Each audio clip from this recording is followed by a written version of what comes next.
Salut à tous! Salut à tous! Nous revoilà encore après 4 ans de voyage, ou de tournée en rond pour certains. Donc on fait le bilan de notre 4e année en vous décrivant notre parcours et à la fin on va vous parler des sous. Ouais, pour ceux qui suivent vraiment les vidéos, le parcours ils le connaissent, mais on va faire un petit résumé sur cette vidéo. On va vous dire aussi combien on a consommé, combien de litres de gasoil on a mis, combien de kilomètres on a fait, combien d'argent on a dépensé, combien pourrait coûter un voyage à peu près similaire au nôtre pour une famille de 5 à peu près quoi. En sachant que l'Argentine est en pleine inflation. Bienvenue sur la chaîne XCG Family où vous pourrez suivre notre aventure.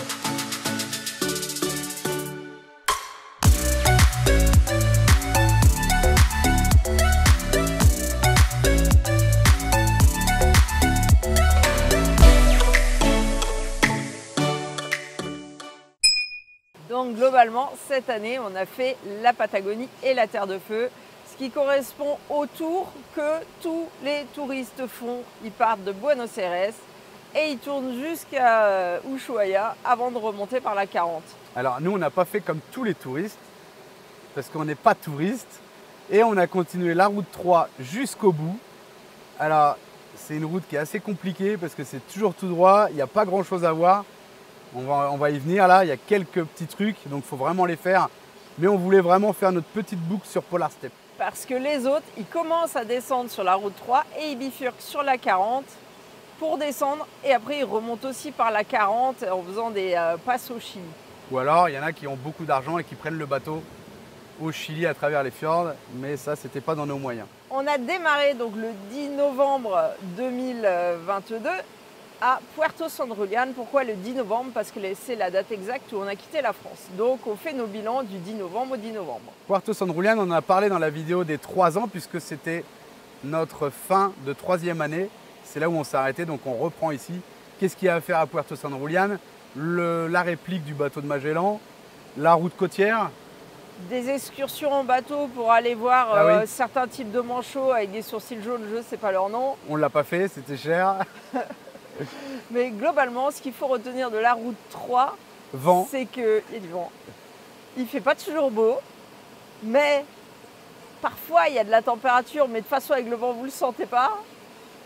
Donc globalement, pour nous, cette année, c'était compliqué parce qu'on n'apprécie pas le froid et pas le vent. Par contre, il y avait quand même des très belles choses à voir et ça laisse de super bons souvenirs. Donc, il faut le faire pour ceux qui veulent aller à Ushuaia et faire la Patagonie. Faites-le et vous verrez, si vous supportez bien le froid, peut-être que vous tomberez amoureux. De Puerto San Julián, on a continué la route. On s'est arrêté voir la plus grande dépression des Amériques, qui est la 7e plus grande dépression au monde. C'était pas du tout spectaculaire, mais on aurait dû descendre. Tout ce qu'il y a à faire. On aurait dû descendre avec le camion, trouver une faille et pour faire notre petite photo, comme quoi on était sous le niveau de la mer. Et je crois qu'on en avait marre, on roulait et on voulait arriver en bas en fait. Donc après ça, on a quand même fait un truc sympa qui est sur la descente, c'est le parc Monte-León. Au parc Monte-León, on n'a pas eu la chance de voir des pumas, mais par contre, on a quand même vu des manchots, des lions de mer et il faut dire, le paysage était quand même assez sympa. On avait une belle journée là. D'ailleurs, il y a un mannequin qui était à 10 jours près, aux mêmes dates que nous, et ils avaient de la neige. Donc on a vraiment eu de la chance parce que cette année, il fait encore plus froid. Mais qu'est-ce que vous faisiez à Ushuaia en plein mois de décembre, en janvier? Ils vont nous dire les gens. Et bien parce qu'ici, les saisons sont inversées, oui. donc c'est le plein été. Et comme Ushuaia, c'est quand même la pointe la plus au sud de tous les continents, si vous n'allez pas en Antarctique, il fait quand même assez froid. Vaut mieux y aller l'été. Il fait meilleur en Alaska l'été qu'à Ushuaia. Petite info. Merci. On continue notre descente, on arrive à Rio Gallego, la 2e ville la plus venteuse au monde. Et encore dans la ville ça a été, c'est ensuite quand on est descendu à la Laguna Azul, là c'était un truc de fou. Et ensuite passage de frontière, je crois que c'était encore pire. On a quand même été voir le point zéro de la route 40 avant de passer la frontière. Effectivement, alors pour ne pas se faire avoir, le point zéro de la route 40, il faut entrer tout de suite après la sortie de Rio Gallego, au sud de Rio Gallego. Et attention parce que le point zéro, honnêtement, à moins d'avoir vraiment la volonté de faire toute la route 40, il n'y a pas tant que ça de choses à voir. Les manchots. La piste est pourrie. Sur la fin, sur 30 bons kilomètres, elle est vraiment défoncée. Et par contre, c'est le plus beau parc, enfin réserve de manchots qu'on ait vu, puisqu'on est vraiment au milieu des manchots. Tout seul, sans guarda-parc, sauvage quoi. C'était vraiment chouette.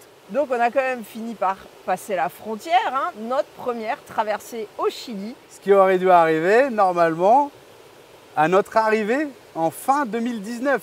Vous vous rendez compte que j'ai envie de dire qu'on a quand même eu de la chance d'arriver quasiment avec des passeports périmés, parce que c'est ce qui nous a permis de ne pas être à Ushuaia fin 2019, parce qu'on aurait fait le confinement 1 an en terre de feu, et je pense que là on aurait pété un câble. Et ensuite on a voulu y retourner en 2021, et on ne pouvait pas puisque les frontières étaient encore fermées. Alors, beaucoup nous disent qu'on tourne en rond, parce que depuis 2019 qu'on est arrivé en Amérique du Sud, le premier été où on pouvait aller à Ushuaia, c'était décembre 2022. Parce que les frontières, elles ont dû rouvrir en février 2022, mais il ne faut pas aller à Ushuaia en hiver. Non, c'est clair. Enfin, ou alors, il faut y aller pour faire du ski, ça, c'est autre chose. C'est pour ça qu'on avait décidé de monter au nord, à la Quiaca, pour patienter l'été d'après. Alors oui, on a tourné en rond, mais c'était pas voulu, mais en même temps voulu, pour pouvoir profiter d'Ushuaia, quoi. On ne pouvait pas partir d'ici sans voir Ushuaia. Donc, à notre première entrée au Chili, on a été direct voir un parc où il y a plein de volcans, le parc Paliaike au Chili. Et infernal. Là, on a pris bien le vent quand même. C'était magnifique, mais il faut le dire, le vent était là. Et ensuite, on prend le bateau, direction Terre de Feu. On a continué au Chili à Cerro Sombrero, une petite ville qui n'a rien d'exceptionnel, mais on était contents. Sympa pour faire une pause. C'était sympa. La Terre de Feu, tout 21% moins cher, pas de TVA, le gasoil, les clopes, la nourriture, tout est moins cher. Pourquoi ? Pour faire en sorte que les gens viennent vivre en Terre de Feu, ils ont mis des conditions particulières pour que la population y reste. Parce que si les Argentins s'en vont, les Chiliens viendront prendre cette partie-là et ça sera eux qui auront le point le plus extrême au sud. Quoique les Chiliens vont te dire, le point le plus extrême, ils l'ont à Puerto William.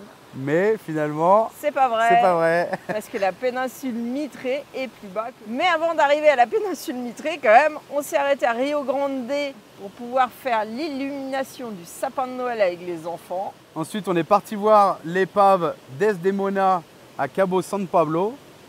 On en a profité pour acheter du poisson à un pêcheur qui vit là à l'année et qui est pêcheur-chasseur. Franchement, on a acheté du saumon trop bon. Moi, je trouvais qu'il avait un goût de terre, mais bon. Il y a un point Iverlander pour ceux qui veulent. Et par -20, le gars, il va pêcher. Hein. Respect. On a continué sur la ville de Tolwyn. À Tolwyn, on a rencontré plein de Français encore, parce qu'il faut le dire que cette descente est hyper touristique et qu'on a croisé des Français, des Suisses, des Belges, enfin plein de gens qui parlaient le français tout du long de la descente. Quand même. Grave. Alors qu'on n'avait pas vu ça depuis 2019. Ça nous a fait vraiment bizarre. Ouais.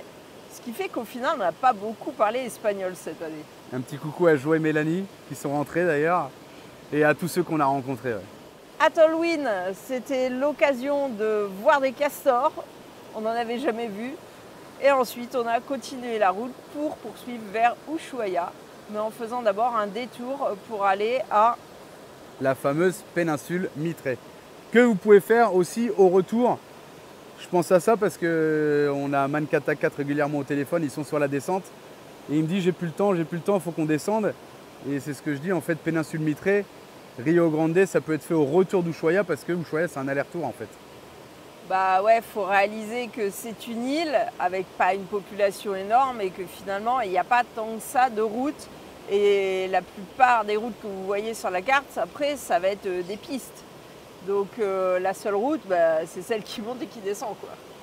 Jusqu'à Rio Grande, on va dire. Parce qu'à Rio Grande, on peut bifurquer pour aller direction Port-Venir. Mais c'est au Chili. Au Chili. Alors la péninsule Mitre, on se croit vraiment au bout du monde, on perdu, y est. seul. On y est, exactement, on y est. Parce que si vous voulez aller jusqu'en Antarctique, bah, c'est le meilleur prix, ça va être 6 000 par personne, 6 000 €. Donc tout le monde ne peut pas se le permettre. C'est clair. Et on a aussi été à Puerto Almanza. On a mangé de la centocha, de l'araignée de mer. Une petite ville vraiment sympathique, avec une petite histoire, les canons, la guerre qu'il y a eu entre les Argentins et les Chiliens. Enfin, une petite ville vraiment sympa à voir. Et on a fini quand même par arriver à Ushuaia. Enfin, on a emmené le Mancat à Ushuaia avec nous. Donc avec le mauvais temps, bah, on a fait la prison de la fin du monde qui est convertie en musée. Bah, en fait, on ne voulait pas faire comme beaucoup de voyageurs qu'on a vus, check Ushuaia. On voulait y rester, profiter de toutes les balades qu'il y avait à faire. Parce qu'on savait qu'on n'a pas vraiment l'intention d'y revenir. Non, c'est clair. Si aujourd'hui on doit y retourner, c'est un billet d'avion, une semaine et ciao quoi. Parce qu'après nos 15 jours de pluie et que la plupart des autres voyageurs sont repartis dégoûtés, et ben on a eu 15 jours de beau. Et là on a pu profiter, faire énormément de randonnées à Ushuaia. Et quand il fait beau à Ushuaia, il y a plein de randonnées à faire. Et là on a pu profiter de la Laguna Esmeralda, de la Laguna Turquesa, du glacier Martial, du parc de la fin du monde. Enfin, vous voyez les images en ce moment, c'est super beau Ushuaia, on ne peut pas dire, c'est magnifique. Grave. Alors après la ville, c'est une ville comme une autre. Je pense que c'est plus sympa de la voir enneigée, le mythe un peu Ushuaia avec la neige et tout. Mais tous les à côté, c'est vraiment ouf. D'ailleurs, ce qu'il faut savoir, c'est qu'il y a beaucoup moins de vent à Ushuaia que toute la descente de la route 3. Hein. Alors pourquoi ils ont peur du vent? Parce que quand il y a vraiment du vent, bah, ça retourne les véhicules sur la route. Ouais, les semi-remorques, même à 40 tonnes, les semis sont retournés quoi. Hein. Même certains campeurs, des véhicules voilà, qui ont un peu de prise au vent, bah, on peut se faire retourner. Plusieurs fois, on a roulé sur la voie de gauche pour compenser le vent. On s'est arrêté, on a attendu que le vent se calme pour repartir. Enfin, ouais, c'est compliqué. Ouais. On a fini par partir au Chili, notre deuxième passage au Chili pour aller à Porvenir. Porvenir, petite ville sympathique. Marie était très contente parce qu'elle a vu des stromatolites. On vous met des images parce que ça paye pas de mine, mais c'est très vieux. Et ensuite, après avoir vu les stromatolites, on loupe le bateau pour retourner sur le continent. On réussit à le reprendre le lendemain. Et on arrive à Punta Arena. Alors Punta Arena, la zone franche, ça vaut vraiment pas le coup au niveau des prix. Il y a juste le nom, hein. Zone franche, juste le nom. Il faut savoir que le Chili, ça coûte aussi cher que la France pour tous les achats que vous voulez faire, voire plus cher, surtout en terre de feu. Il y a quand même beaucoup de choses aussi au Chili. Nous, ça fait 4 ans qu'on était privés de tout ça parce qu'en Argentine, il n'y a pas grand-chose. À cause de l'importation. L'importation est fermée ou alors coûte très cher. Il y a beaucoup de choses. Il y a beaucoup d'importations et les prix par contre sont chers. C'est pour ça qu'on est vite parti de la ville en direction de la route la plus au sud du Chili, puisqu'on avait fait le point le plus au sud de l'Argentine. Donc au sud du continent américain. Voilà, parce qu'après évidemment il y a des îles au Chili et on peut toujours aller plus au sud. Mais là, par la route, on a été aussi loin au sud qu'on pouvait et on a fini à pied pour rejoindre un des derniers grands phares de l'Amérique. San Isidro. San Isidro, je me rappelle. Ouais. Fin de la route des Amériques. Et je dois dire que là encore, on est sur des magnifiques paysages de la fin du monde. Alors, pour ceux qui nous disent qu'on tourne toujours en rond, eh ben, on revient encore en Argentine, toute la partie sud du Chili. Il n'y a pas de route en fait. Soit il faut prendre des bateaux qui coûtent très cher, soit revenir en Argentine comme on a fait, remettre du gasoil et re-rentrer au Chili en fait. Parce que le gasoil coûte 3 fois moins cher qu'au Chili. Donc on re-rentre à la première ville de la route 40 qui s'appelle 28 de novembre. Qui est collée à Rio Turbio. Là on a fait une petite visite de mine de charbon, c'était vraiment sympa. À faire, c'est gratuit et franchement c'est super. Ensuite on fait le plein de gasoil et on repart direction Puerto Natales au Chili. En direction Torres del Paine, parce que c'est un incontournable. Sachez que le parc Torres del Paine, tout comme le parc de la fin du monde à Ushuaia, si vous y rentrez de nuit, vous ne payez pas. Ça, c'est une info à pas donner à tout le monde, hein, mais là, on est en train de vous la divulguer. Ouais, effectivement, si vous rentrez la nuit, vous ne payez pas. Et à Torres del Paine, on continue sur le temps un peu pourri. Il faut savoir quand même que sur toute la Patagonie et la Terre de Feu, il y a les 4 saisons dans la même journée. Vous entendrez beaucoup ça quand vous serez là-bas. Et c'est assez vrai, c'est-à-dire que vous pouvez avoir un grand soleil à vous enlever les événements parce que vous avez trop chaud. À la grêle. Juste après, vous avez de la pluie, le vent se lève et là, vous commencez à geler. Et puis 1 heure après, le soleil revient. Non, la grêle, la neige, on a eu à Rio Turbio. Ah, c'est vrai qu'on a eu de la neige en plein été. Mais du coup, Torres del Paine, bien équipé, il y a des randonnées magnifiques à faire. On n'a pas fait la plus belle, on aurait dû. Celle des 3 tours. On aurait peut-être vu des pumas. C'est compliqué, c'est ça. Il voilà. y avait du vent, si il vous faisait êtes froid. marcheur, allez faire ces randonnées-là, quoi. On a fait des belles marches déjà là-bas quand même. Hein. D'ailleurs, vous voyez les vidéos en ce moment même. Alex qui tient pas debout. Non, il y a vraiment des trucs de ouf à voir en Patagonie. Et pareil, c'est un voyage, il vous faut du temps pour faire un voyage comme ça. Parce qu'on a vu des voyageurs arriver en bus ou en véhicule aménagé et ils ont été voir le glacier Grey sous la flotte et la grêle alors qu'il suffisait d'attendre une journée. Pour faire comme nous et démarrer sous le soleil et se prendre la grêle et la pluie un peu plus loin. Ou alors tu vas à fond, tu fais randonnée, tu finis, t'es mort. On en a vu des voyageurs comme ça et... Souvent ça se passe pas bien dans le couple après. On quitte le parc Torres del Paine pour retourner en Argentine. Encore. Mais oui. Oh là là, mais vous faites que ça. Là, je reprends des commentaires en fait qui arrivent sur nos vidéos. Et de retour en Argentine, là, on fait les incontournables, notamment El Calafate. Et El Calafate, c'est là où vous voyez le glacier Perito Moreno. Et un maximum de Français. Ah ouais, là, on est halluciné là. Vous allez voir du monde. Hein. Grave. Alors, qu'est-ce qu'on a fait, El Calafate? Le musée des glaciers. Je pense qu'il faut le faire avant d'aller voir les glaciers. Comme ça, vous apprenez plein d'infos, vous comprenez mieux en regardant le glacier. Le musée était vraiment sympa. En plus, vous pouvez boire un petit verre dans un bar à glace. C'était sympa aussi. Avec boisson à volonté gratuite. Il faut pas le plus dire. de 20 minutes parce que sinon t'es mort gelé. Ensuite, on a fait le travail pour vous. On a été voir quasiment toutes les agences d'El Calafate. Le prix est le même pour tout le monde. Donc je ne sais plus combien c'était, 400 $ ou 500 $ pour nous 5. Attention. On a fait la grosse balade. Si vous faites les balades en bateau avant Noël, paraît-il, c'est moins cher. Ouais, c'était le cas l'année dernière. En même temps, si vous regardez cette vidéo-là et que vous avez prévu de venir en Amérique du Sud, ça sera pour l'année prochaine.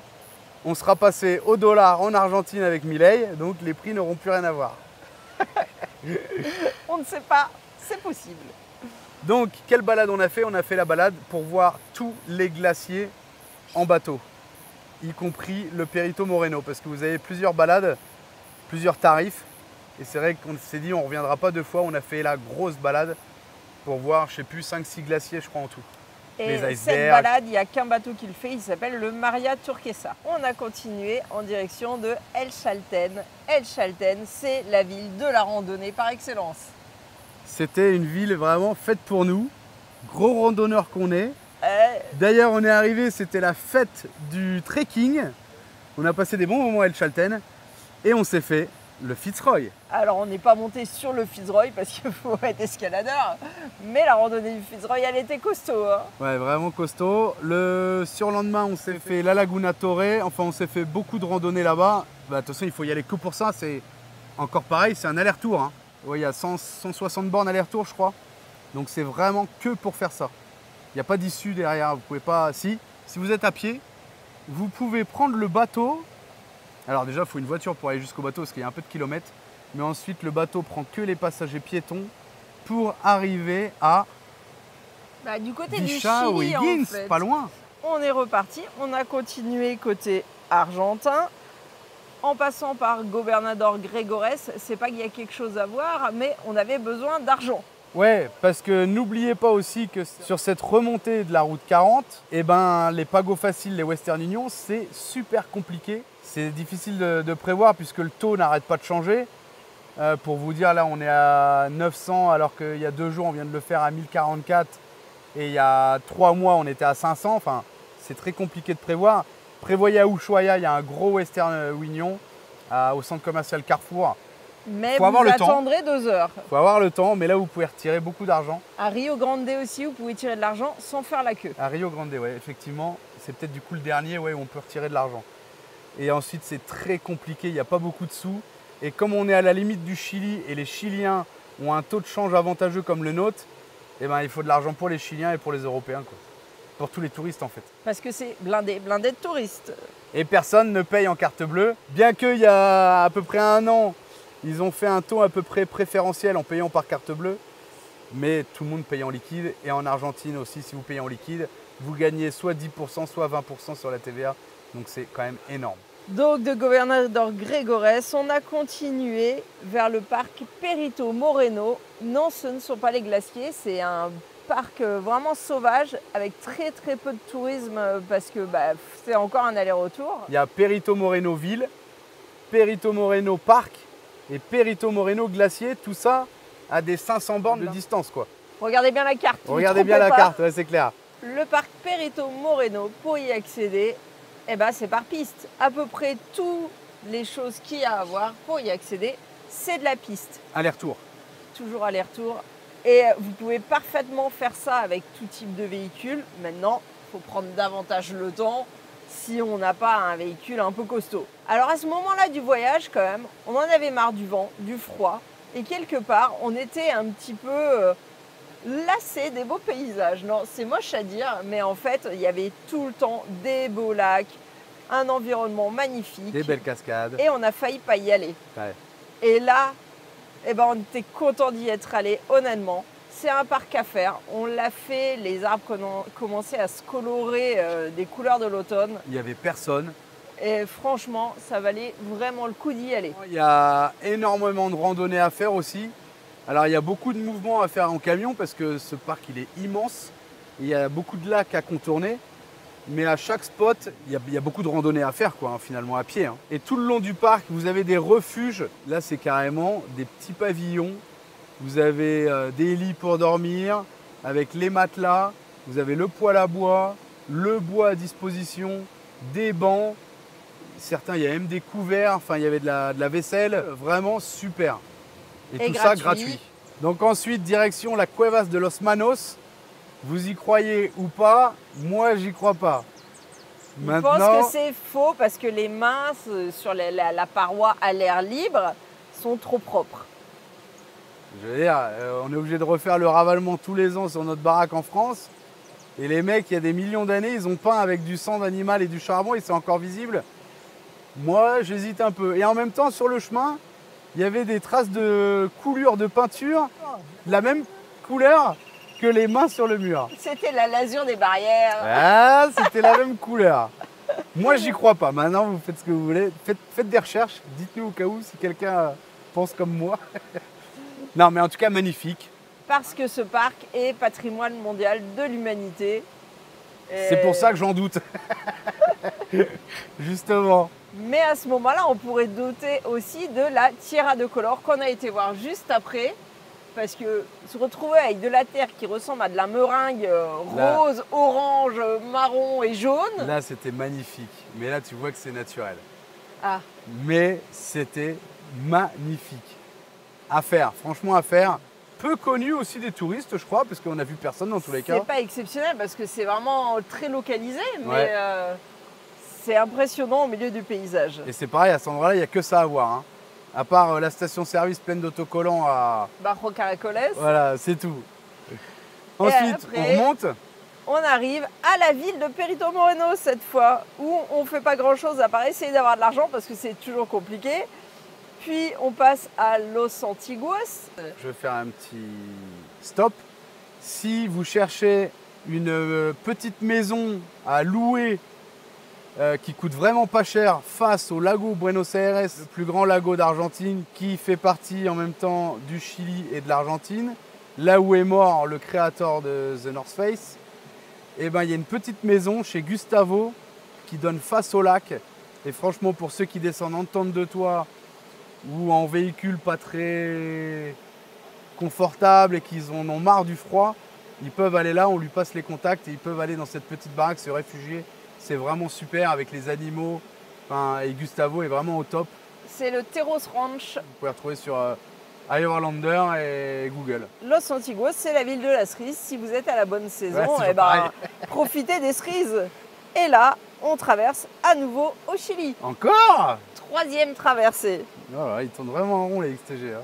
Et là, on arrive à Chile Chico, au bord du lac Buenos Aires, mais qui s'appelle lac Général Carrera, côté Chili. Alors pourquoi on retourne au Chili?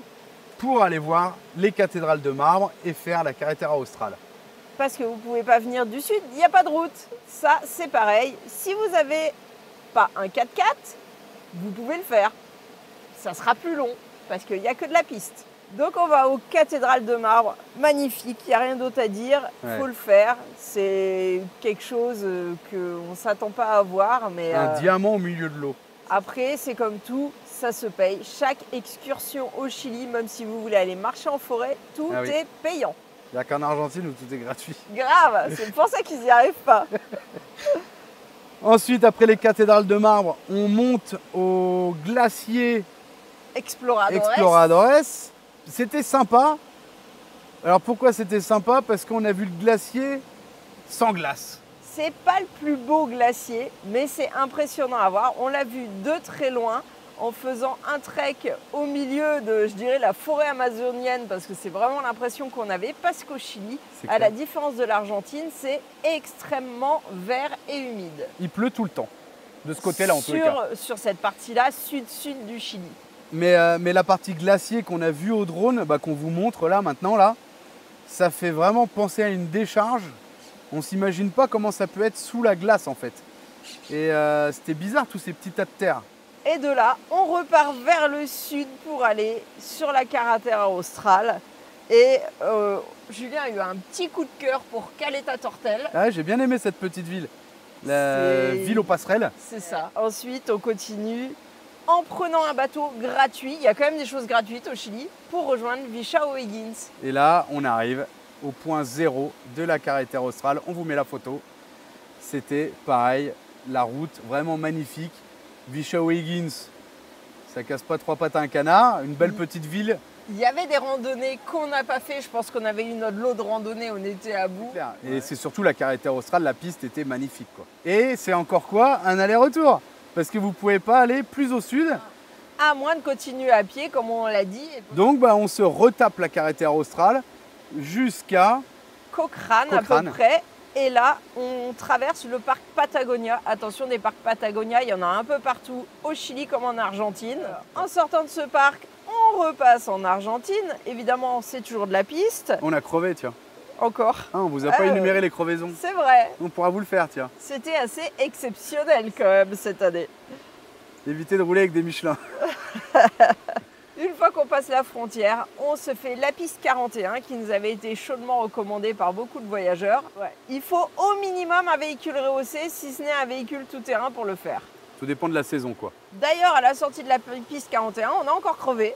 On vous fera un petit récap à la fin de toute façon avec tout ça. On retourne à nouveau au Chili par une autre piste. Encore? Oui, mais cette fois au nord du lac Buenos Aires. Honnêtement, cette piste-là, la faites pas si vous n'avez pas un tout-terrain. C'était recouvert de galets. Et il y a un poste frontière au bout quand même. Ouais, il y a un petit poste frontière. On a eu du mal à passer, mais on y a réussi. Un petit poste frontière où ils font encore les papiers avec la feuille carbone. Donc je pense que si vous avez un problème en Argentine, au niveau des douanes, dirigez-vous vers cette douane-là. J'ai un peu sondé le douanier, je pense qu'il y a moyen de s'arranger. Donc les douanes au Chili, par contre, c'est vachement moins drôle. C'est toujours un peu compliqué. D'ailleurs, on a passé un peu de temps à cette douane-là, mais globalement, ça se passe quand même bien, les douanes. On parlera aussi des frontières, un petit récap en bas, parce qu'on a eu beaucoup de commentaires comme quoi on ne respectait pas. Donc c'était au niveau de Puerto Ibanez, cette frontière. Et là, on a vu une super cascade donc, au Chili. Et on a continué la route assez rapidement vers Coyhaique. Pourquoi? Parce qu'il faisait un temps dégueu. Il pleuvait et il pleuvait. Et passé Coyhaique, on s'est arrêté dans une petite ville à La Junta pour aller profiter de thermes. Parce qu'on avait tellement marre du froid qu'on a voulu se réchauffer. Donc, alors, elles n'étaient pas données, mais je pense qu'on en avait tellement marre qu'on a voulu aller se faire ces petites thermes. C'était pas les meilleures. C'était pas les meilleures, mais elles nous ont fait vraiment plaisir. Ouais, grave. Elles nous ont fait du bien, ouais. Ensuite, on a recrevé. C'est le vrai. soir même. Et ensuite, on part direction Futalfu, la frontière, pour retourner en Argentine. Encore? Ouais. Et là, au-delà de la frontière, on arrive à Esquel, sous la neige. Ah ouais, sous la neige, ouais, grave. Pourquoi on a voulu retourner à Esquel? Parce que quand on a voulu descendre à Ushuaia en 2021, qu'on ne pouvait pas, on voulait faire le petit train d'Esquel, la Trochita. Et donc, c'était un souhait. C'est pour ça qu'on est retourné à Esquel pour pouvoir faire la Trochita. Et on a eu de la chance d'assister à un spectacle, l'attaque du train. C'était vraiment sympa, ouais. Parce que c'est exceptionnel, ça se passe 1 à 2 fois par an maximum. Et nous, on a eu de la chance d'avoir des places dans le train. On continue notre route vers le nord, on s'arrête à Bariloche, puis à Vichala Angostura. On fait un petit tour dans des ruines d'un ancien domaine nazi. Qui appartenait apparemment à Hitler, où Hitler aurait mis les pieds. Il y a des légendes, il y a des légendes. Voilà. Mais en tout cas, toute cette remontée à partir d'Esquel, on va assez vite jusqu'à Mendoza parce qu'on l'a déjà fait finalement. Donc on passe San Martín de los Andes, Chosmalal, Malargüe. Et à Malargüe, là, c'est pareil, on y était pendant la pandémie, enfin juste après la pandémie, et il y avait plein d'activités qu'on n'avait pas pu faire. Donc on s'est fait la grotte de la Brucha, la grotte de la sorcière. Et c'est une espèce de petite spéléo. C'est pas la plus belle, il y en a des plus belles en France, mais honnêtement, on a beaucoup apprécié. Et après ça, on se refait encore une therme. Alors là, je crois qu'elle était quand même exceptionnelle. Spectaculaire, la therme. Alors c'est un peu chiant, parce qu'il faut vous annoncer à la sortie de douane argentine pour aller à la therme. Et vous ne pouvez pas de la therme aller au Chili, il faut revenir à la douane d'Argentine. Et oui, parce que c'est dans l'espèce de zone entre la douane de l'Argentine et la douane du Chili. Donc ça complique un peu les choses. Mais par contre, le décor était magique, la neige, les montagnes, les petits pouvaient faire de la luge pendant que nous on se baignait dans les sources d'eau chaude. Enfin, la therme dans toute son excellence. Et encore en y allant par une piste. Donc vous pouvez essayer avec une voiture, mais là, c'était pas possible à cette période-là. Faut pas y aller quand il flotte. Hein. Ensuite, on revient à la frontière d'Argentine. On s'enregistre pour enfin partir direction le Chili. Et là, 5e passage de frontière. 5e 5e et dernier. Vous verrez, pour ceux qui font cette route-là, vous êtes obligés de faire des allers-retours entre le Chili et l'Argentine parce qu'il y a des endroits où il n'y a pas de route. Et là, on passe un des meilleurs passos frontaliers, les murs de neige qui dépassent le camion, 4,50 m, 5 mètres de neige, c'est énorme. D'ailleurs, on décide de s'arrêter un moment et profiter de la neige. On s'est fait des belles glissades. On a même mangé dehors, dans la neige. On a eu des belles journées là aussi. Et ensuite, on continue à remonter au Chili sans vraiment faire de tourisme parce que c'était plus trop une zone finalement où il y avait grand chose à voir à moins de payer comme toujours. On s'arrête à Talca. On se prend un tremblement de terre. Magnitude 5. Belle expérience. Oui, c'était une première. Et on arrive à Santiago du Chili. Et là, tout en sachant qu'on ne peut pas retraverser en Argentine parce que les frontières sont fermées. L'intégralité des frontières du Chili se retrouve fermée à cause des conditions météo. Parce que Santiago du Chili, c'est a priori une zone sèche et que là, il y a eu des pluies qu'ils n'avaient jamais eu avant. Donc inondation, route emportée, neige sur les hauteurs. Il faut quand même vous dire qu'il y avait quand même plus de 6000 camions en Argentine et 4000 au Chili ou l'inverse. Enfin, c'était plus de 10 000 camions qui attendaient pendant 19 jours. On a été bloqués. 20 jours, je crois. 20 jours. Ouais. Les mecs, ils sont bloqués là dans leur camion. Donc, qu'est-ce qu'on a fait? On a profité de Santiago. On a fait quelques visites à Santiago, même s'il faut l'avouer, comme il pleuvait, c'était pas évident de sortir. Mais bon, on a bien profité à Santiago. On a vu le Santiago riche, on a vu le Santiago plus populaire. C'était vraiment sympa. Et finalement, on a enfin pu passer la frontière, donc la principale frontière entre le Chili et l'Argentine, qui passe par le Caracoles. Le Caracoles, c'est des lacets dans la montagne. Ouais. Nous, on l'a fait avec la file de camion, puisqu'on est passé le premier jour de réouverture. On a aussi quand même eu de la chance, du coup. C'était que dans un sens. Du coup, on a pu s'amuser un peu à doubler dans les virages, dans le Caracol. Enfin, c'était vraiment un passage assez sympa, ouais. Et tous ces camions, c'était impressionnant. C'est quand même une frontière où on a mis 14 heures pour passer la frontière. Ensuite, on arrive en Argentine. Qu'est-ce qu'on fait rapidement? Uspallata, notre premier rodéo gaucho. Qu'on attendait depuis 4 ans. On n'avait pas vu ça et on tombe là-dessus. là-dessus. Un spectacle de gaucho, c'était trop bien. C'était super. Le pont des Incas qu'on avait déjà fait, mais alors là, complètement différent. Sous la glace. Cette fois. Sous la glace, puisque je me suis pété la tronche. Et ensuite, on prend la direction de Mendoza, Villa Mercedes. Notre objectif, c'est d'arriver à Villa General Belgrano. Pourquoi? Parce qu'on avait envie de retourner à Villa General Belgrano dans la Sierra de Cordoba. Comme on vous a dit dans une vidéo, c'est une ville où on apprécierait vivre. On s'est renseigné d'ailleurs sur quelques tarifs, sur des terrains, des choses comme ça. C'est vraiment une ville qui nous plaît. Qu'est-ce qu'on a fait à Villa General Belgrano? Qu'est-ce qu'on fait quand on est là-bas? On achète du fromage, on achète du pain français. Et on des bouffe. chocolatines ou des croissants ou des pains au chocolat. Et du yaourt. Enfin voilà quoi.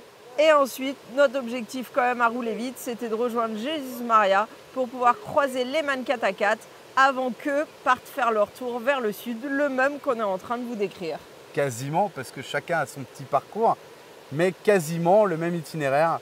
D'ailleurs là, en ce moment, ils sont à Puerto San Julián, là où on a commencé notre 4e année et terminé notre 3e année.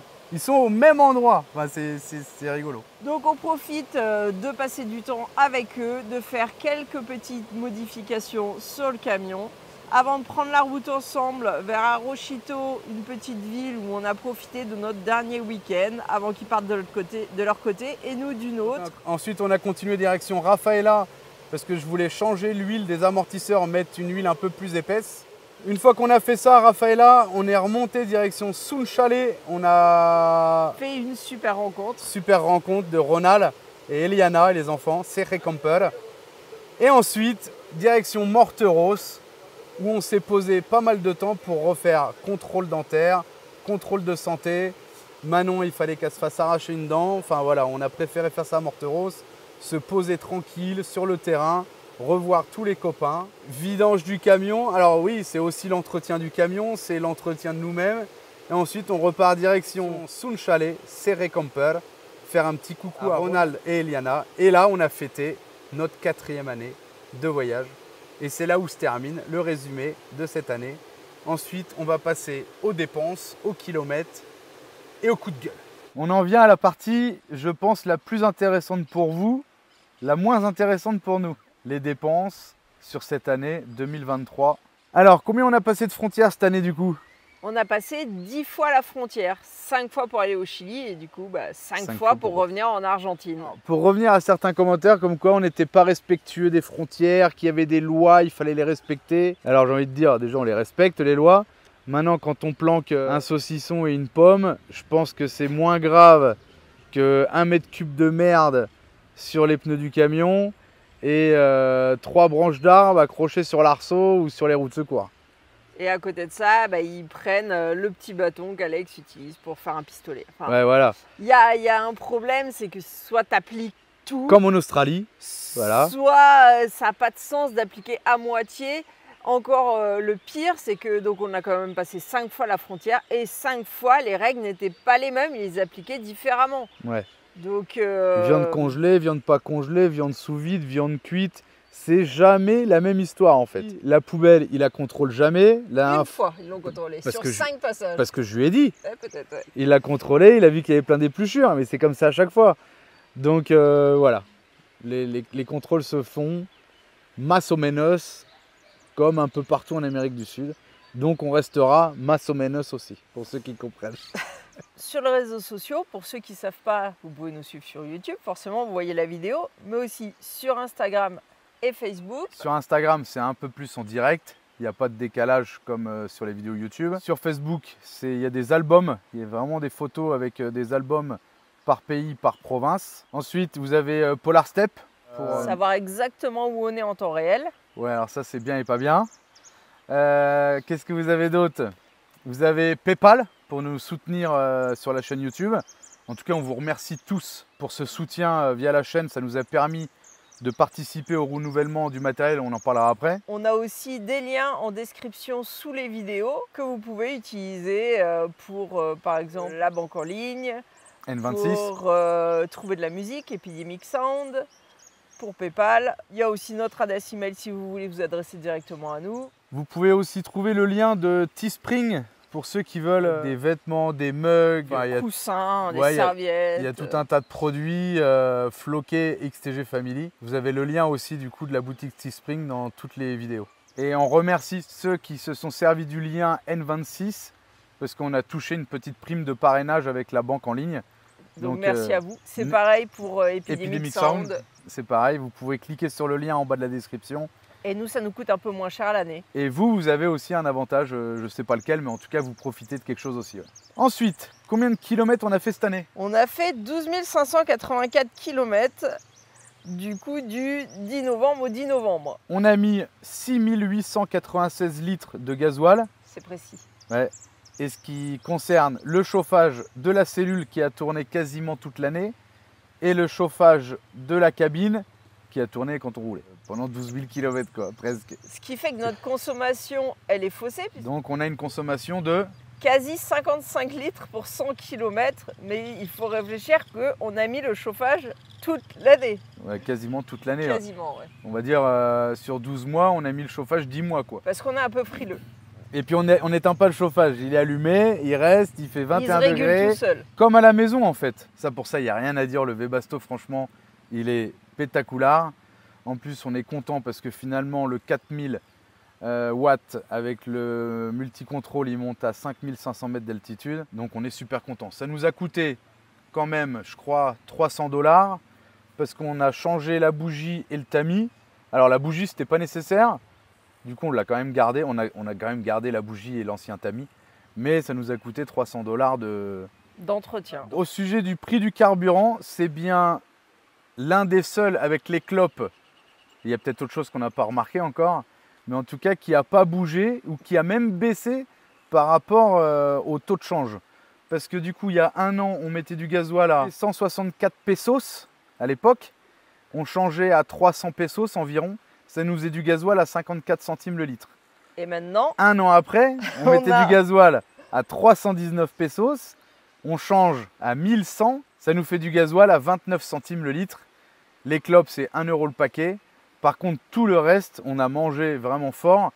Alors vous allez nous dire, il y a une inflation en France aussi, ou je ne sais pas où vous êtes, mais rien à voir. De toute façon, on est dans le pays champion du monde. Confinement le plus strict au monde, Argentine. L'inflation la plus grosse au monde, à mon avis, on n'est pas loin. 185% cette année. Pour vous dire, vous l'avez vu dans les vidéos, il y a même des affiches dans certains magasins, comme quoi le prix affiché en rayon, ça sera sûrement pas le même arrivé à la caisse. Non, c'est une folie, c'est une folie.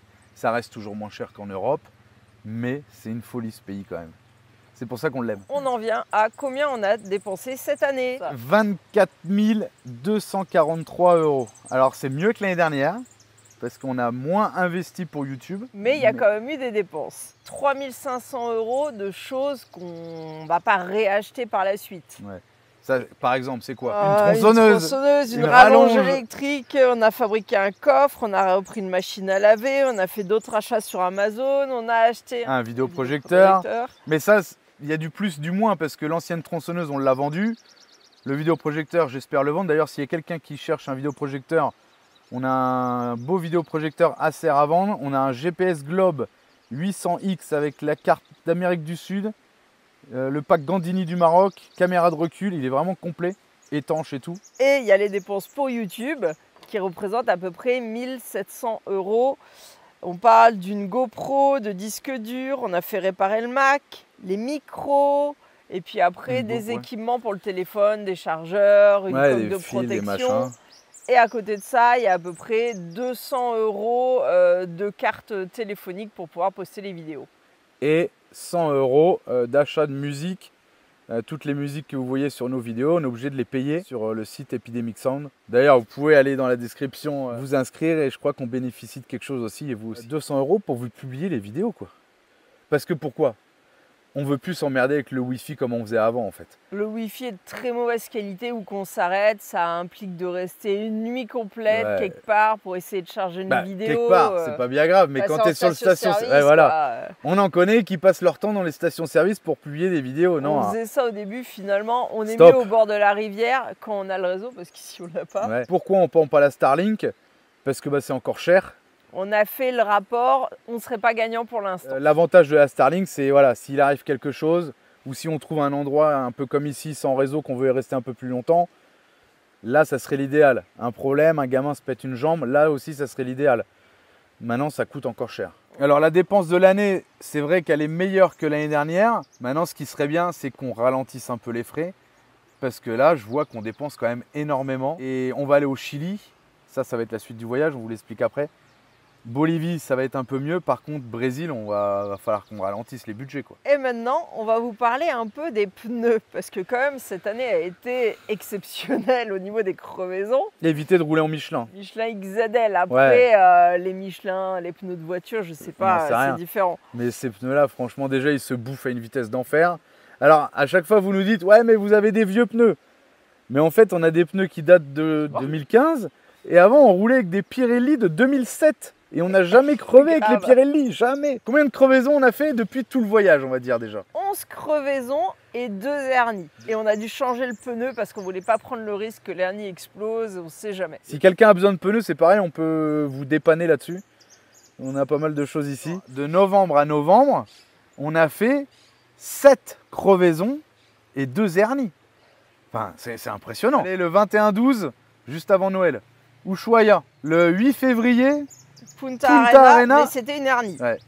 14 mars, El Calafate, mais c'était aussi une hernie. Putain, au moment de boire une bière, on discute, et là, je vois une hernie sur le pneu, dégoûté. Le 26 mars, à Piedra Clavada, une crevaison. Le 4 avril, à Gobernador Gregores, une crevaison. Le 6 mai, frontière du Chili, une crevaison. Ça tombait bien, on avait du poisson congelé à manger. Alors là, ça a enchaîné. Donc du 6 mai, on passe au 9 mai. À Los Antiguos, une crevaison. Là, j'ai laissé tomber, on est parti bouffer au resto, j'en avais marre. Et il l'a changé quand même dans la nuit. Ah ouais, 2 fois parce que ça fuyait. Le 18 mai. Sur la Carretera Austral, encore une crevaison. En pleine nuit, à moitié dans le ruisseau, une galère. Le 19 mai. Donc le lendemain quand même. À La Runta, au Chili, une crevaison. Le soir, on s'est aperçu de ça. Et puis on a commencé déjà à remplir la feuille dans l'année prochaine, puisqu'on a crevé il n'y a pas si longtemps que ça. C'est une catastrophe. Après, je préfère avoir des crevaisons que d'avoir flingué un moteur, un pont, une boîte ou quelque chose comme ça, hein. Là-dessus, franchement, on n'a rien à dire. Le camion, il doit avoir dans les 60 et quelques mille kilomètres. Qu'est-ce qu'on a fait dessus, à part de l'entretien? Un réglage de pompe. C'est le plus gros qu'on ait fait. Et c'est tout, en 4 ans de voyage. Ah, on a cassé le collecteur d'échappement, ouais, c'est vrai. On a un véhicule militaire qui a été fait pour des situations où il mange. Et là, dans le voyage en Amérique du Sud, les véhicules, franchement, ils prennent cher si on fait les pistes. Et de toute façon, tu n'as pas le choix de faire les pistes si tu veux vraiment voir des trucs. En parlant des pneus, l'Argentine, c'est un gros problème aujourd'hui. Maintenant, peut-être que l'importation va s'ouvrir avec Milei. Il n'y a pas tous les pneus, ou alors c'est très très cher.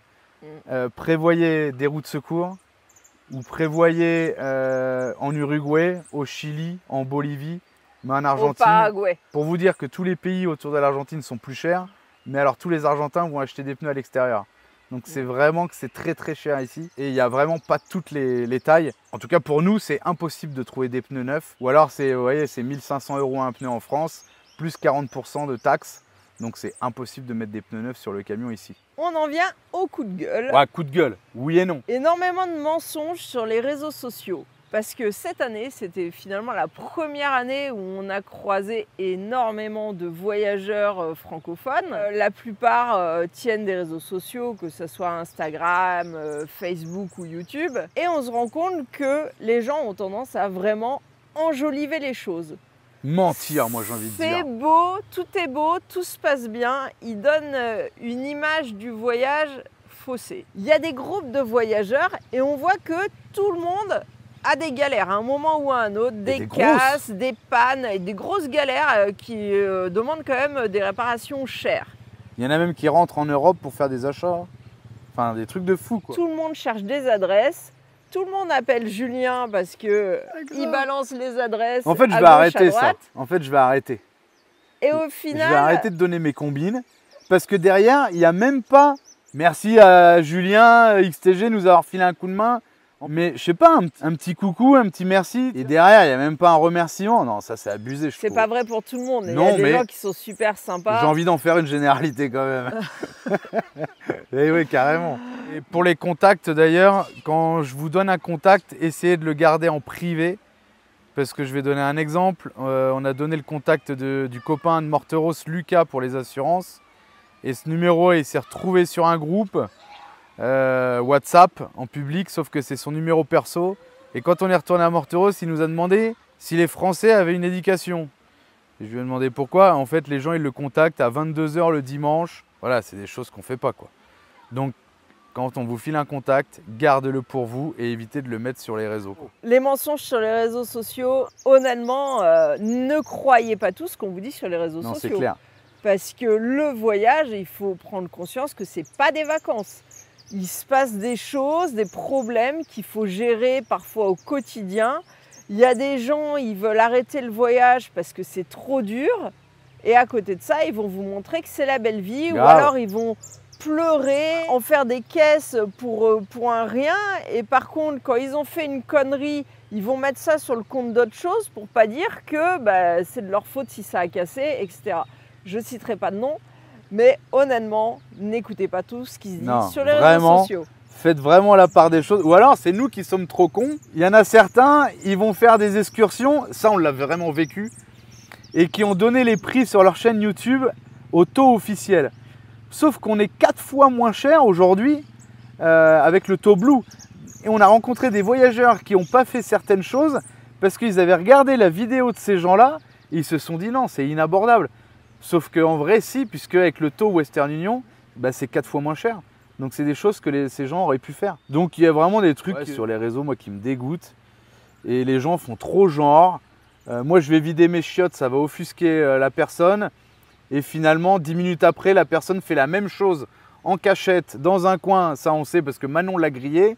Et elle vide ses chiottes au même endroit que moi. Alors qu'un quart d'heure avant, c'était oh là là là là, tu vides tes toilettes dans la nature, ah là là. Non, stop, stop, tous ces gens-là, c'est de la basura, comme ils disent ici en Argentine. Non, mais c'est vrai. Je chercherai ce que ça veut dire. Ouais, n'écoutez pas tout. Alors, on est loin d'être les meilleurs, hein. Mais je pense qu'on dit les choses assez vraies. On se cache de rien. Et à chaque fois, on vous donne les vraies infos, quoi. Non, qu'est-ce que t'en penses? On peut mentir, on est sur les réseaux sociaux. Ouais, c'est vrai qu'on pourrait mentir, effectivement. Ouais. Peut-être que si on était menteur, la chaîne marcherait mieux, finalement. En fait, au lieu de rire quand on crève, il faudrait qu'on pleure. Ouais. Ce que font certaines personnes, ils pleurent. Et puis quelque part, ça marche mieux que de dire « Oh putain, on a encore crevé !» Ouais, c'est vrai. C'est une crevaison, on ne s'est pas cassé une jambe, on va pas mourir. Bon, voilà, on change le pneu et ciao, quoi. Alors, il y a aussi des voyageurs, ils partaient pour faire un tour d'Afrique.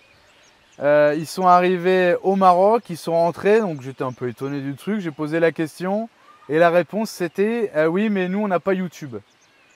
Donc, si tu pars en voyage en te disant que YouTube va te payer ton voyage, c'est pas la peine de partir. N'essaye même pas de partir parce que non, on ne vit pas de YouTube. On vit sur nos économies. YouTube, c'est un plaisir. Quand ça rapporte un peu de sous, tant mieux. Si ça ne rapporte pas, tant pis, c'est notre problème. On a investi beaucoup pour la chaîne, mais ça, on l'a déjà dit plusieurs fois. Maintenant, on vous remercie à chaque fois pour les PayPal parce que ça nous aide à renouveler le matériel. Mais voilà, ne pensez pas que YouTube peut vous financer un voyage. En tout cas, à notre niveau. Ouais, parce qu'il y a des grosses chaînes qui brassent sûrement même des millions d'euros. Nous, on est très loin de ça. On est dans la centaine d'euros. Voilà, pour tout vous dire. Alors, petit conseil pour faire cette boucle de la Patagonie, Ushuaia, sud du Chili, sud d'Argentine. Tout ça en lien avec le froid et le vent qu'on supporte pendant la boucle. Tout dépend du confort que vous recherchez. Tout dépend à la vitesse que vous avancez.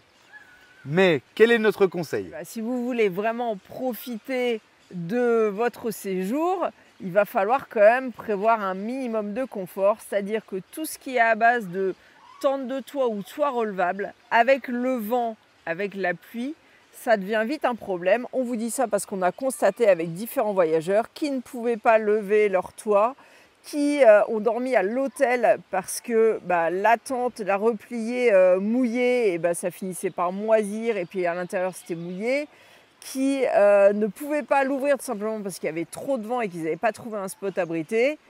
Donc, il faut vraiment réfléchir quand vous y allez à des solutions de repli à l'intérieur du véhicule pour tout ce qui est vent et pluie. Réfléchissez bien avant de partir pour faire cette boucle au véhicule, à l'isolation, au chauffage. Parce que ça aussi, c'est pareil. Alors, on a croisé tous les voyageurs qui nous ont dit non, mon chauffage il marche trop bien, c'est super. Et quand on passe un peu de temps avec eux, on constate qu'ils allument le chauffage le soir, ils ont 40 degrés dans le véhicule, ils le coupent pour dormir parce qu'ils ont trop chaud. Au petit matin, ils ont 6 dans le véhicule, ils rallument le chauffage. Donc si c'est le confort qui vous suffit parce que vous aimez dormir au frais, bien le Shinasto vous conviendra. Ouais, c'est clair. Maintenant, pour tous les autres qui sont équipés d'un Truma, les gens qu'on a croisés ont été embêtés et vous ne trouverez rien pour réparer ici. Il n'y a pas de revendeur Truma ici. On ne vous conseillerait pas ça. On a notre exemple du Webasto ou de l'Eberspatcher qui marche très bien. Maintenant, c'est pareil, ça demande de l'entretien. Tout demande de l'entretien toute façon. Quand tu veux que ça dure. Réfléchissez bien avant d'investir dans votre chauffage. Pour ceux qui ont des chauffages au gaz, eh ben, il y en a en 3 jours, ils ont vidé une bouteille de gaz. Ah ouais, grave. Donc c'est une option. C'est pas cher, maintenant, le gaz est pas cher. Maintenant, des fois, c'est compliqué de trouver un endroit pour recharger votre bouteille si vous voulez rester sur une bouteille européenne. Ça aussi, c'est pareil, il faut en parler. Dans chaque pays, ça c'est notre avis, hein. Mettez des bouteilles locales de chaque pays pour ne pas vous emmerder à recharger votre bouteille. Déjà, normalement, vous n'avez rien à faire avec une bouteille européenne ici, puisque la traversée est interdite. Sauf si vous arrivez avec une bouteille vide certifiée. Ça coûte un bras. Voilà. Mais ne vous embêtez pas avec ça, avec des raccords. Trouvez le mec qui va recharger, parce que c'est pareil, ça les voyageurs, on en a vu, et on les voit tous les jours sur le groupe WhatsApp.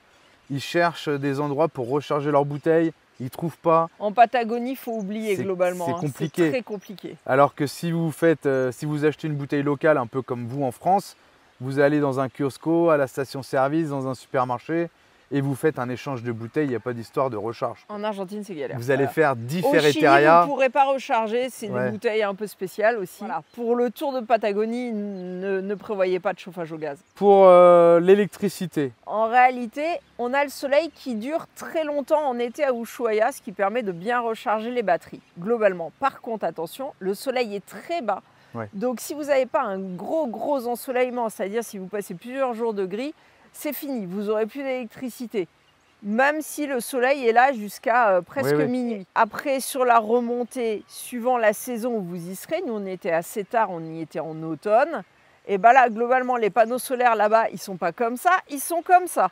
Et donc le soleil, il fait ça, et ça ne recharge pas. Et il y a de nombreux voyageurs qui se retrouvent en rate d'électricité, mais si votre chauffage dépend de l'électricité, c'est fini pour vous aussi. Ouais, c'est clair. Donc en fait, c'est plein de paramètres. En fait, tout dépend de vos consommations. Si vous avez une cafetière, c'est mort. Si vous avez un micro-ondes, c'est mort. Il faudra une installation énorme. Si vous avez un four, oubliez-le. Après, le groupe électrogène, je pense qu'on l'a mis quoi 4. On l'a mis plus pour les autres que pour nous. Finalement. Le groupe électrogène a l'avantage de jamais se préoccuper, de se dire oh là là, on va être en galère. On ne laisse jamais la batterie descendre en dessous de 70% de sa charge. C'était dur à dire. Donc on fait gaffe. Un groupe électrogène, c'est comme un treuil. Tu t'en sers jamais, mais quand tu l'as, tu es content de l'avoir. Voilà. Et d'avoir une bonne marque qui fonctionne, tu tires le lanceur, ça démarre. C'est pas un truc qui va galérer. Sinon, il faut chercher un camping, mais il faut encore en trouver un pour sinon, se brancher.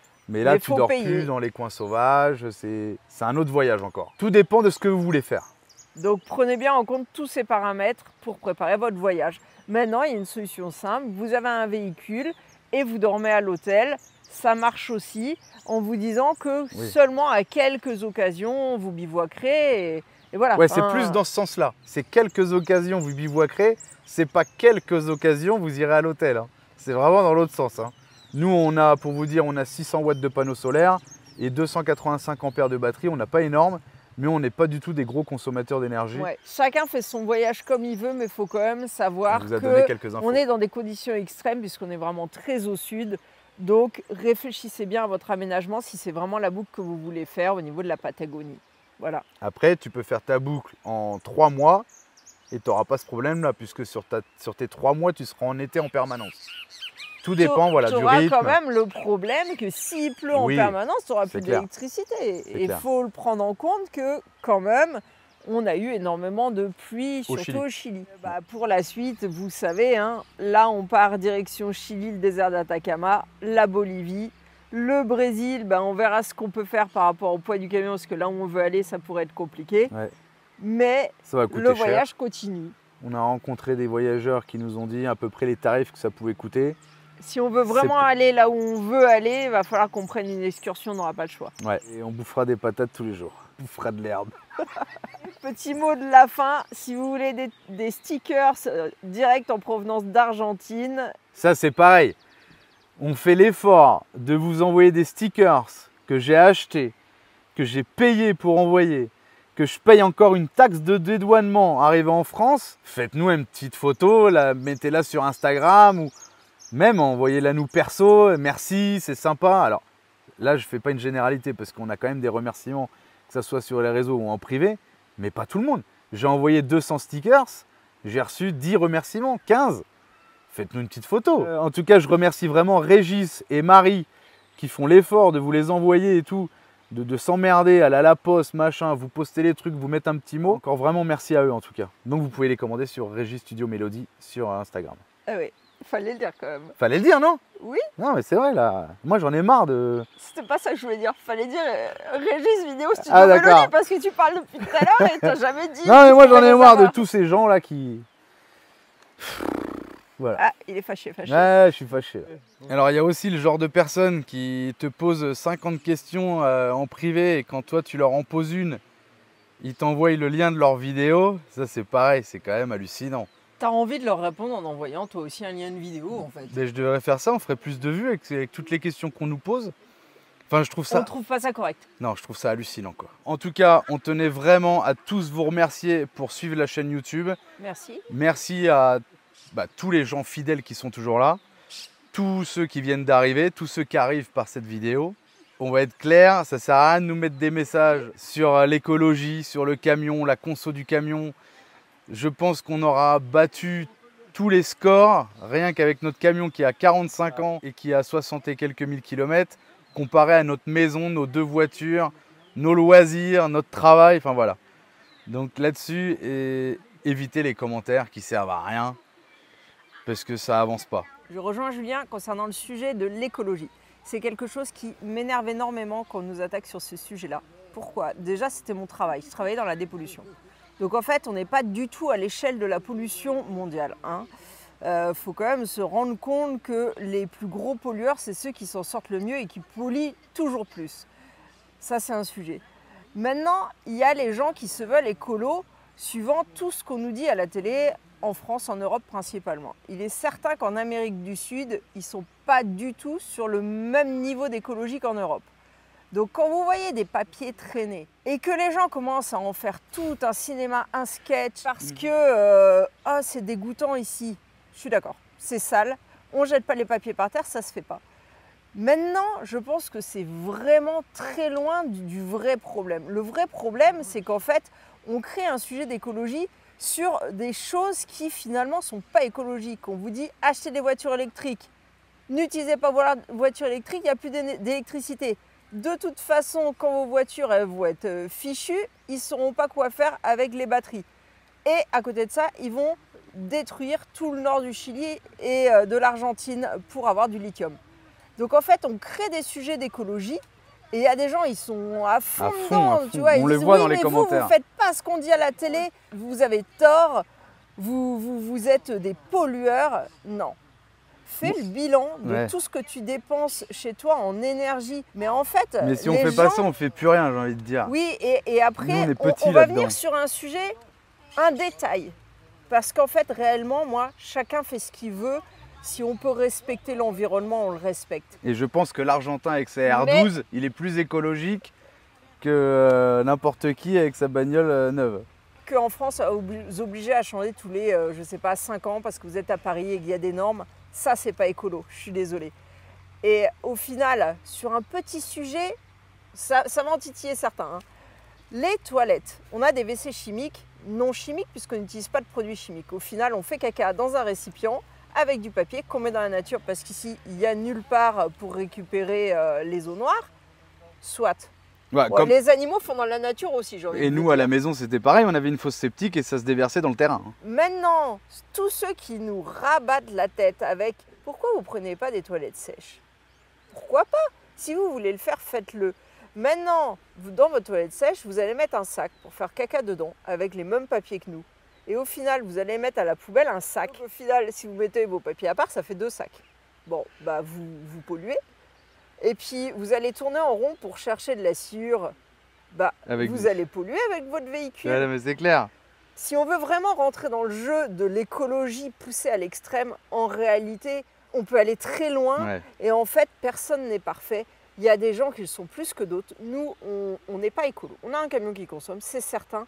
Mais venez pas nous chercher sur le sujet parce que réellement, la van life, on est certainement 1000 fois plus écolo que n'importe quelle personne qui vit en pavillon ou même dans un immeuble. Donc vraiment, c'est un sujet qui m'énerve quand il est abordé. Voilà. Petit coup de gueule et fini. En tout cas, les bonnes critiques, on les aime bien. Les conseils, on a eu il n'y a pas longtemps, merci à vous pour des problèmes mécaniques. À nous donner des idées. Ouais. Alors si vous ne voyez pas les mettre en pratique, pour autant on les a en tête parfois parce que souvent comme il y a un décalage dans les vidéos, des fois c'est déjà fait, donc en fait on ne peut pas utiliser les conseils. Mais comme en général les problèmes reviennent, on a l'occasion par la suite de les utiliser. Oui, parce qu'une fois on nous a dit, je vous donne une info, mais vous avez tellement de décalage qu'elle ne sera pas prise en compte. Et ben si, elle sera prise en compte. En tout cas, merci d'avoir suivi cette vidéo jusqu'au bout. Abonnez-vous, partagez-la, commentez. Et likez puis... si vous aimez, ou mettez un pouce en bas si vous aimez pas. Ouais, grave. Faites ce que vous voulez en fait. Et puis si ça te plaît pas, change de chaîne et ça sert à rien de t'acharner à mettre des commentaires, ça sert à rien. Alors ça va être la réponse de Julien aux commentaires. En général, je l'empêche de répondre et je réponds de manière polie. Parce que sinon, lui, il fait un gros fuck et voilà. Bon. Non mais c'est vrai, on vous partage des vidéos gratuitement. On les publie sur une plateforme qui s'appelle YouTube et qui est gratos encore. Donc si ça vous intéresse pas, changez de chaîne, il y en a tellement. Je pense qu'il y a plein d'autres chaînes de plus en plus, donc plus intéressantes pour vous. En tout cas, merci beaucoup d'être fidèles et à bientôt. Ciao. Ciao. En attendant la prochaine vidéo, vous pouvez aussi nous suivre sur Instagram et Facebook.